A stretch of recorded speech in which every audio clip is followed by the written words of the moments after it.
اللہ تعالیٰ کا کیا اصول ہے؟ اللہ تعالیٰ نے بھی کتنی بڑی اللہ کی رحمت، لیکن اللہ نے اس کا ایک اصول اور ضابطہ بنا دیا کہ آخرت میں اس کو نہیں بخشوں گا جو مجھے نہیں مانے گا یا میرے ساتھ شرک کرے گا، کچھ بھی ہو جائے، چاہے پیغمبر کی سفارش کیوں نہ آ جائے، بلکہ پیغمبر پر پابندی لگا دوں گا کہ آپ کو ان کی سفارش کی اجازت نہیں ہے۔ یہ بہت بھائی، اس سے پتہ چلتا ہے ایمان بہت بڑی نعمت ہے۔ آج مسلم گھرانوں میں بات بات پر ایمان سے ہاتھ دھو بیٹھتے ہیں۔ اچھا، ایک اصول یہ بھی یاد رکھو، بے ایمان کسے کہتے ہیں؟ ایک تو بیمانٹی کر رہے ہیں نا لڈو کھیلتے ہوئے، وہ ایک الگ چیز ہے، وہ بے ایمانی ہے جس کو ہم نے بچوں میں بیمانٹی بنا دیا تھا۔ وہ بیمانٹی اور چیز ہے، کہیں آپ کہیں کہ لڈو میں تم نے گوٹ ادھر سے یوں کر دیا، چھکا چوکا آیا ہوا تھا، چھکا کر دیا اس کو، تو تم بے ایمانی کر رہے ہو، تو تمہارا ایمان نہیں ہے، آخرت میں قطعاً تمہاری بخشش نہیں ہوگی۔ ایسا فتویٰ نہ لگا دیں۔ بے ایمانی کو بیمانٹی کہتے ہیں ہم لوگ، اب آپ لوگ پتہ نہیں کیا کہتے تھے، ہم تو بیمانٹی کر رہے ہیں بھائی۔ تو یہ وہ بیمانٹی نہیں ہے، یہ جو جس بیمانٹی کی قرآن بات کر رہا ہے نا، یہ کیا مطلب؟ اللہ کے وجود کا انکار کیا جائے، یا اللہ کے ساتھ کسی کو شریک مانا جائے، یا اللہ کے کسی پیغمبر پر اعتراض کیا جائے، یا اللہ کا کوئی حکم جس کے بارے میں آپ کو 2 اور 2 4 کی طرح معلوم ہے کہ یہ واقعی اللہ کا حکم ہے، اس حکم پر اعتراض کیا جائے، کیونکہ یہ تمام چیزیں اصل میں اللہ کا انکار ہی اس سے لازم آ رہا ہے، انکار ہی لازم آ رہا ہے، گویا آپ اپنے آپ کو اللہ سے بڑا بنا رہے ہو۔ تو یہ ہے کفر۔ دوسری بات یہ کہ اسلام میں احکام کا مدار زبان پر رکھا ہے، زبان پر۔ آج لوگ چھوٹی چھوٹی باتوں پہ زبان سے کلمہ کفر نکال دیتے ہیں اور وہ سمجھتے ہیں کہ اس سے ہوگا کیا۔ ہمارے ہاں جو لبرل گھرانے میں پیدا ہونے والے بچے ہیں نا، ان کو ذرا سی ٹینشن ہو تو فوراً اللہ کو برا بلا معاذ اللہ کہنا شروع کر دیتے۔ میں ایسے اللہ کو مانتا ہی نہیں ہوں۔ ایک خاتون کے میاں نے کہیں دوسری شادی کی بات کی، ان کی وہ کہہ دی، میں اس خاتون نے فوراً کہہ دیا کہ میں ایسے اسلام کو ہی نہیں مانتی جو مرد کو اجازت دیتا ہے دوسری شادی کی۔ تو بھائی آپ کسی اور طرح سے لڑ لو اس سے، آپ اس کو نہیں کرنے دو، اس سے تھوڑی کفر ہے۔ عورت کی فطرت ہے، نہ کرنے دو اس کو، بولے بھائی مجھے بہت تکلیف ہوتی ہے، میں نہیں برداشت کر سکتی۔ وہ فرض تھوڑی ہے کرنا، اجازت دی ہے نا، اسلام نے گن پوائنٹ پہ تھوڑی کہا کہ لازمی کرو۔ وہ تو میں گن پوائنٹ لے کے بیٹھا ہوں، بندوقیں یہاں پہ ٹھا کرو، ٹھیک ہے نا، وہ تو میرا ہیڈک ہے نا، وہ اسلام کا تھوڑی ہے۔ تو بھائی یہ کہہ لو کہ نہیں کرو، مجھے تکلیف ہوتی ہے، جھوٹی موٹی کی بے ہوش ہو جاؤ، جھوٹی موٹی کی خودکشی کی دھمکیاں دے دو، ہاتھ پاؤں یوں کر لو اپنے، تھوڑے سے یوں عجیب سے کر لو، یہ ہوتا ہے سارے، یہ سب چل رہا ہوتا ہے مارکیٹ میں۔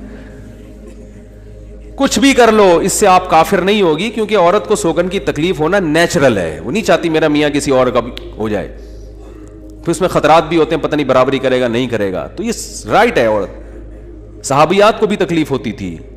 حضرت ابراہیم علیہ السلام نے جب دوسری شادی کی ہے تو آپ کی زوجہ کو، پہلی زوجہ کتنی نیک تھی، مگر ان کو بھی تکلیف ہوئی تھی۔ تو یہ تو نیچرل ہے، لیکن آپ اللہ پر آ جاؤ، اگر اللہ پہ اعتراضات شروع کر دو، اسلام پہ اعتراضات شروع کر دو، تو بھائی یہ اللہ سے آگے نکلنے کی کوشش ہو رہی ہے۔ پھر یہ کیا ہو رہا ہے؟ پھر اللہ نہیں بخش۔ دوسری تیسری شادی تو بہت دوسرا مسئلہ ہے، اللہ کہے گا تم نے مجھ پر کیسے انگلی اٹھا دی ہے، مجھے کیسے غلط کہہ دیا۔ اور یہ آج کل بہت ہو رہا ہے، بات بات پہ کفر زبان سے نکال دیتے ہیں، غموں میں حوصلے چھوڑ دیتے ہیں۔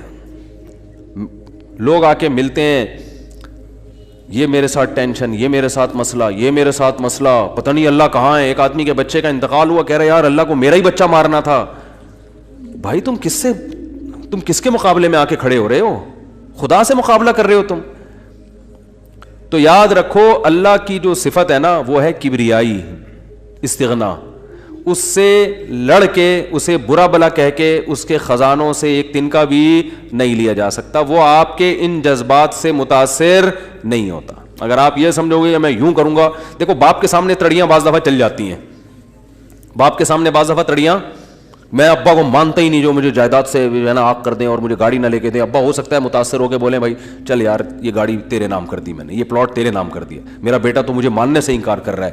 لیکن اللہ کا اصول جو قرآن اور سنت سے پتہ چلتا ہے، جو آسمانی کتابوں سے پتہ چلتا ہے، وہ اصول یہ ہے کہ آج تک کسی نے اللہ کے خزانے سے اللہ کو معاذ اللہ برا بلا کہہ کے، اللہ پہ اعتراضات کر کے، اسلام کو برا بلا کہہ کے، اللہ کے پیغمبروں کو برا بلا کہہ کے، اس طرح سے واویلا کر کے اگر آپ یہ سمجھتے ہو کہ اللہ کو آپ پہ ترس آ جائے گا کہ ہائے بیچارہ بہت ہی مجبور ہے, تو یہ دماغ سے ہمیشہ کے لیے نکال دو, اس سے بڑی سزا میں اللہ آپ کو ڈالے گا, اس سے بڑی سزا, اور وہ جہنم کی آگ. یہ تو کچھ بھی نہیں ہے.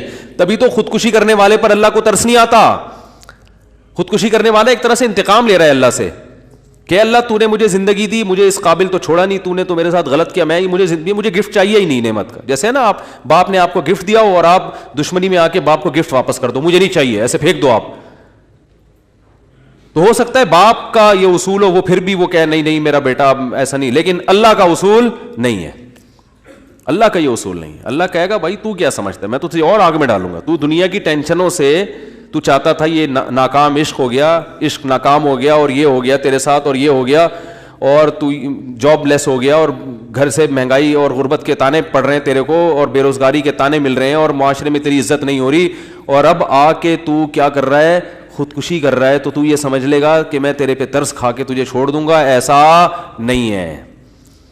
نبی صلی اللہ علیہ وسلم نے فرمایا جس نے خودکشی کی, جس طرح سے اپنے آپ کو ہلاک کیا ہے نا, تو قیامت تک برزخ کی زندگی میں اسی طرح سے اپنے آپ کو ہلاک کر کے مارتا رہے گا. اللہ کہے گا یہ زہر پی کے مرا تھا نا, زندگی دے گا اللہ برزخ میں اور کہے گا یہ زہر کی بوتل پی دوبارہ, اور اسی طرح تیری آنتیں کٹیں گی. جس طرح اپنے آپ کو مارا ہوگا برزخ میں قیامت تک اسی طرح اپنے آپ کو مارتا رہے گا وہ. یہ بہت بڑی غلط فہمی ہے کہ ہم واویلا کر کے اللہ کو اپنی طرف متوجہ کر سکتے ہیں, ہم زبردستی کر کے اللہ کو اپنی طرف مائل کر سکتے ہیں. ایسا بالکل بھی نہیں ہے. بعض لوگ غموں سے پریشان ہو کے گناہ کرنا شروع کر دیتے ہیں, سمجھتے ہیں کہ یار میرا تو حق بنتا ہے, میں تو سٹا لگاؤں گا, میں تو ٹینشن میں آیا ہوا ہوں, میں تو شراب پیوں گا, میرے ساتھ یہ ہو رہا ہے تو میرا تو بھائی آپ پیو گے تو یہ نہ سمجھو کہ اللہ آپ سے خوش ہو جائے گا کہ جی آپ کو ایک غم آیا تھا, اس غم میں آپ نے چونکہ شراب شروع کی ہے ٹینشن ختم کرنے کے لیے, تو اب اللہ کو ترس آئے گا, نہیں اس پہ شراب کیا ہو گئی ہے, معاف ہو گئی ہے, یہ بیچارہ اس کا کیا بنتا تھا, رائٹ بنتا تھا, اس کو تکلیفیں اتنی دی ہیں. ایسا نہیں ہوگا بھائی. اس خوش فہمی میں مبتلا مت ہونا. یہ اصول ہے, اللہ کا قانون ہے, یہ قرآن سے پتہ چلتا ہے, حدیث سے پتہ چلتا ہے. اللہ کو جھکنے والا بندہ پسند ہے. جو اللہ بنانا چاہتے ہیں نا اپنی مخلوق کو, وہ کیا بنانا چاہتے ہیں, میں تمہارے ساتھ اچھا سلوک کروں برا سلوک کروں, تم بندے ہو, بندے بن کے رہو, ٹھیک ہے نا, کیا رہو, تم نے بس دعا ہی مانگنی ہے, اللہ یہ سب میرے ساتھ جو ہو رہا ہے یہ ٹھیک کر دے, میں ٹھیک کروں نہ کروں, تم نے ساری عمر کیا کرنا ہے, بس یہی مانگنا ہے کہ اللہ ٹھیک کر دے, اللہ محتاج ہے, اللہ یہ بھی ٹھیک ہو جائے, اللہ یہ بھی ٹھیک ہو جائے, اللہ بے روزگار ہوں روزگار دلا دے, میری مرضی روزگار دوں یا نہیں دوں, نہیں بھی دوں تم نے یہی کہنا ہے اللہ دلا دے. ساری زندگی اسی دعا میں گزارنی ہے تم نے, چاہے میں تمہاری دعا قبول کروں چاہے تمہاری دعا قبول نہ کروں, کیونکہ تم بندے ہو, میں خدا ہوں, خدا تم تھوڑی ہو, تمہاری تھوڑی چلے گی زمین پہ. بہت سے لوگ یہ فالٹ ہے, دعائیں نہیں قبول ہو رہی تبھی تو وظیفوں کی طرف جاتے ہیں. اولاد نہیں ہو رہی, کوئی وظیفہ بتاتے ہو, بھائی دعا مانگ لے, اولاد کہہ رہے دعا تو مانگ کے دیکھ لیا ہے, وہ تو ہو ہی نہیں رہی, تو کوئی ٹیکنیکل طریقہ ہو اولاد کا, سے کیسے ہو جائے گی بھائی, ٹیکنیکل طریقے تو نہیں ہے. یونس علیہ السلام جب مچھلی کے پیٹ میں تھے, کتنا بڑا غم لگا نا آپ کو. یونس علیہ السلام مچھلی کے پیٹ میں, تو اللہ سے آپ نے دعا مانگی, وظیفہ نہیں پڑھا ہے. وظیفے پڑھنا بھی جائز ہے اگر کوئی قرآن و آیتیں ہیں تو کوئی گناہ نہیں ہے, لیکن جو اصل جو اسلام کی روح ہے وہ کیا ہے, دعا. تو یونس علیہ السلام نے مچھلی کے پیٹ میں دعا مانگی, لا الہ الا انت سبحانک. دیکھو حضرت یونس علیہ السلام, ہمارا جو مزاج ہے نا وہ کیا ہے, یونس علیہ السلام کئی سال اپنی قوم کو تبلیغ کرتے رہے ہیں, قوم باز بولو نہیں آئی. حضرت یونس کو یقین ہو گیا اس قوم پہ عذاب آنے والا ہے, تو آپ نے اللہ سے نہیں پوچھا, اس لیے کہ آپ کا خیال تھا بھئی یہ عذاب تو آئے گا, تو میں اللہ کے خوف سے اب بستی کو پہلے چھوڑ دیتا ہوں. میں آپ سے یہ اجتہادی خطا ہوئی, یہ اجتہادی خطا ہوئی کہ بھئی اللہ کی پرمیشن کے بغیر آپ نے قوم کو کیوں چھوڑا. حالانکہ اس اجتہادی غلطی کے پیچھے جو اس کی بیس تھی وہ بیس بہت اچھی تھی, وہ اللہ کا خوف اور اللہ کی خشیت, اللہ کے عذاب سے بھاگنا یہ تو حکم ہے نا. فنٹر بننے کی تھوڑی اجازت ہے کہ جہاں عذاب آ رہا ہے تو کھڑے رہو وہاں دیکھو, ایسا تھوڑی ہے. قوم لوط پر جب عذاب آیا تو جو اہل ایمان تھے ان کو حکم تھا پیچھے مڑ کے بھی نہیں دیکھنا ہے, اس عذاب کو دیکھنے کی بھی اجازت نہیں, ڈرو اس سے بھاگو. جب قوم عاد قوم سمود کی بستیوں سے نبی گزرتے تھے تو چہرے پہ کپڑا ڈال کے جلدی اپنی رفتار بڑھاتے تھے, بھئی یہ اس عذاب کو اپنی آنکھوں سے بھی نہ دیکھو, خوف پیدا ہوتا ہے اس سے. تو اتنا زیادہ آپ صلی اللہ علیہ وسلم خوف زدہ ہوتے تھے. تو اللہ کے عذاب سے تو دور بھاگنے کا حکم ہے. تو اب یہاں کیا ہے کہ کیا بات چل رہی تھی یار؟ حضرت یونس علیہ الصلوۃ والسلام اللہ کے عذاب کے ڈر سے اپنی قوم کو چھوڑ کر نکل گئے. یہ بیس بالکل ٹھیک ہے بھائی. جب اللہ کا وعدہ بھی یہی ہے کہ جو قوم ایمان نہیں لے کر آئے گی تو میں اس کو تباہ کر دوں گا. تو حضرت یونس علیہ السلام کو خیال ہوا کہ بھائی یہاں سے نکل جاؤ. جب بیٹھے ہیں کشتی میں, کشتی ڈوبنے لگی تو ملا نے کہا بھائی وزن کشتی میں زیادہ ہے, ایک آدمی کو نیچے اترنا پڑے گا ورنہ سب ڈوب جائیں گے. کون اترے گا بھائی؟ قرآن اندازی ہونی چاہیے. قرآن اندازی میں نام کس کا آیا؟ یونس علیہ السلام. تو بتاؤ ہم ہوتے, ہم کہتے ساری زندگی تبلیغ کرتا رہا, اب جب عذاب آنے والا ہے تو اللہ کے خوف سے ہی نکلا میں, اس کا صلہ یہ مل رہا ہے کہ ڈوبنے والا کون ہے؟ بولو, میں ہی ہوں. بھائی مجھے تو زیادہ پروٹوکول, اللہ تعالیٰ کو 6 کشتیاں میرے لیے پہلے سے سمندر میں رکھنی چاہیے تھی نا. کیا ہو گیا؟ یہ ہماری سوچ تو یہی ہے کہ میں نے چونکہ فجر کی نماز پڑھی ہے تو میری دکان پہ کسٹمر 6 گنا زیادہ آنے چاہیے. پیسے سارے وہ کما رہے ہیں, نمازیں میں پڑھ رہا ہوں. اچھا میرے پر لوگ اعتراض یہ بھی کرتے ہیں کہ احتیاط اس نے کی, اس کو کرونا ہو گیا, اس نے احتیاط نہیں کی, اس کو نہیں ہوا, یہ مفتی لوگوں کو الو بنا رہا ہے. تو بالکل یہی ہے کہ نماز میں پڑھ رہا ہوں, روٹی کس کو مل رہی ہے؟ اس کو مل رہی ہے. احتیاط میں کر رہا ہوں, وہ کرونا بھی مجھے ہی ہو رہا ہے. ٹھیک ہے نا, ٹھیک ہے نا. تو اب اللہ سے تھوڑی کوئی لڑ سکتا ہے بھائی. تو اللہ کی مرضی, جو اب احتیاط کے باوجود بھی کسی کو بیماری لگا دے, اور ایسے گلے مل رہے ہیں اور روزانہ چھینک رہے ہیں ایک دوسرے کے منہ پہ, انہیں کچھ نہیں ہو رہا, وہ تو اب اللہ کی مرضی. اللہ سے تھوڑی کوئی لڑ سکتا ہے. لیکن ہم تو ظاہر کے مکلف ہیں نا, ہم تو اسباب کے مکلف ہیں, تو اس لیے حکم دیا جاتا ہے احتیاط کا. تو خیر جب تک کرونا ختم نہیں ہوگا ہم بھی آپ کا پیچھا نہیں چھوڑیں گے, یہ ذہن میں رکھو آپ. تھوڑا تھوڑا جیسے 4 شادیاں آتی ہیں نا تڑکے میں, اس طرح یہ بھی آتا رہے گا تڑکے میں, کیونکہ لوگ نہیں کر رہے احتیاط تو کیا کریں. اچھا خیر, بات ہی کہاں چل رہی تھی؟ تو یونس علیہ السلام کی جگہ ہم ہوتے تو بھائی ہماری حالت کیا ہوتی ہے. اللہ جیسے تبلیغ میں ہم میں سے کوئی گیا ہوا ہوتا 4 مہینے کے لیے, 4 مہینے کے لیے تبلیغ میں نکلے ہوتے, اللہ کے راستے میں واپس آ رہے ہوتے تو پتہ چلا کچھ یعنی کنوینس نہیں مل رہی, پولیس والے پکڑ کے لے گئے, کسی کیس میں بند کر دیا, تو کیا وسوسے آتے ہیں دماغ میں. جیسے حج کرنے گئے نا, ایک آدمی حج کرنے گیا, لٹ گیا وہاں پہ نا جیب کتروں نے, تو وہ کہہ رہے ہیں اللہ میں نے تو سنا تھا حاجی تیرے مہمان ہوتے ہیں, تو ہم نے تو دنیا میں کسی کو نہیں دیکھا کسی نے اپنے مہمان کس کی یہ انسلٹ کی ہو. ٹھیک ہے نا, ہم نے تو نہیں دیکھا. میں تیرا مہمان بن گیا اور کچھ بھی نہیں بچا میرے پاس, سب کچھ ہی لٹ گیا. تو جلا ہوا آدمی تھا. تو یونس علیہ السلام کی جگہ کوئی اور ہوتا, ہم جیسے نالائق ہوتے, تو ہم کہتے ہیں اللہ ساری زندگی قوم کی مخالفت لے کے تبلیغ کرتا رہا, اپنا تن من دھن لگا دیا, نہ کاروبار کی طرف توجہ, نہ کوئی پیسے کمانے, جو روکھی سوکھی ملی کھا لیا. پیغمبروں کا تو کوئی اجرت بھی نہیں ہوتی, وہ تو بالکل ہی اللہ توکل پہ چل رہے ہوتے ہیں. اے اللہ غربت میں ایک وقت گزارا, کبھی کھانے کو ملا نہیں ملا, بس تیرے دین کو فوکس کیا. اب جب عذاب آنے والا ہے تیرا اس قوم پہ, تو تیرے خوف سے نکلا میں, جو تیرا ہی حکم ہے کہ مجھ سے ڈرو, میرے عذاب سے ڈرو.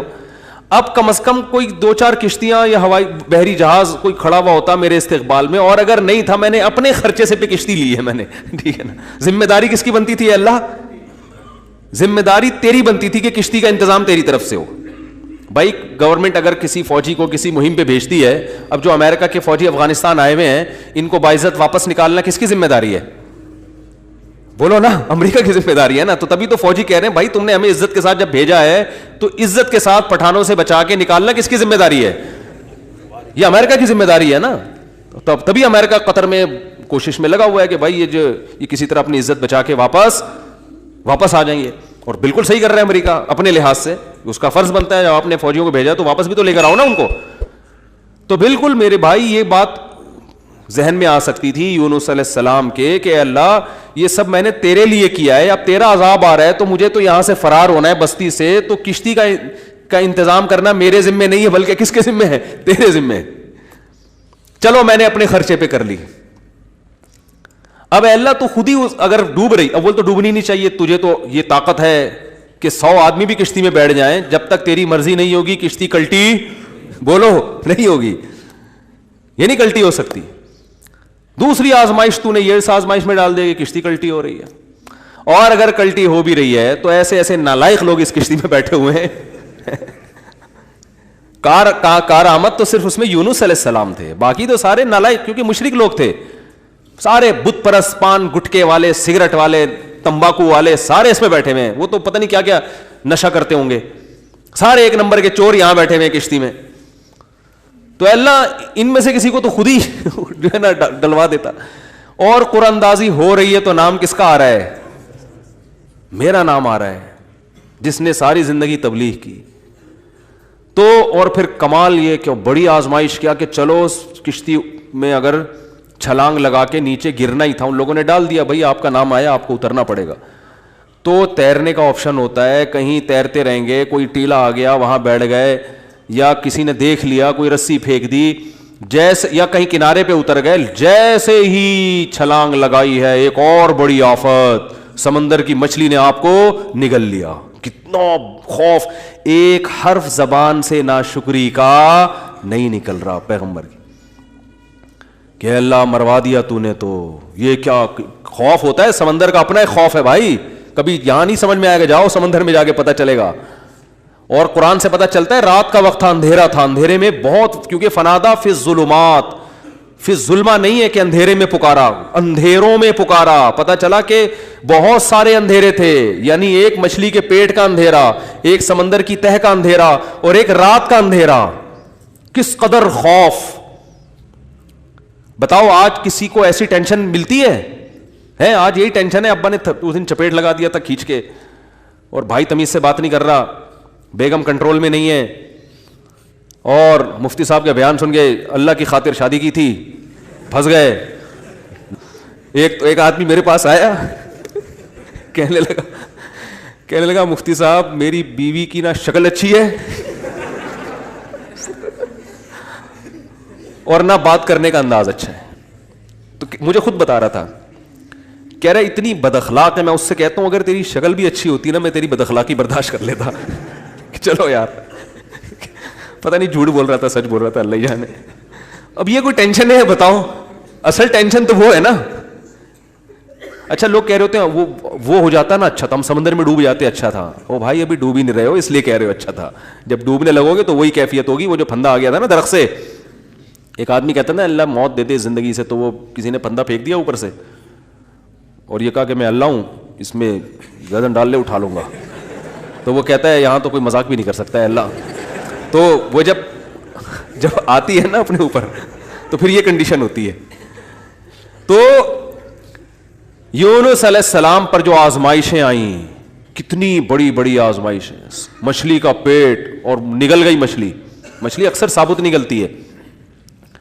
ذرا بھی شکایت, کیونکہ ہم بندے ہیں بھائی, ہماری جو ڈیوٹی ہے ہم نے وہ کرنی اور چھوٹا بن کے رہنا ہے. ہم نے اللہ کے سامنے یہ نہیں کرنا یہ کیا ہو رہا ہے, ایسا کیوں ہو گیا, میں تو تبلیغ کے لیے نکلا تھا, میرے ساتھ یہ ناانصافی.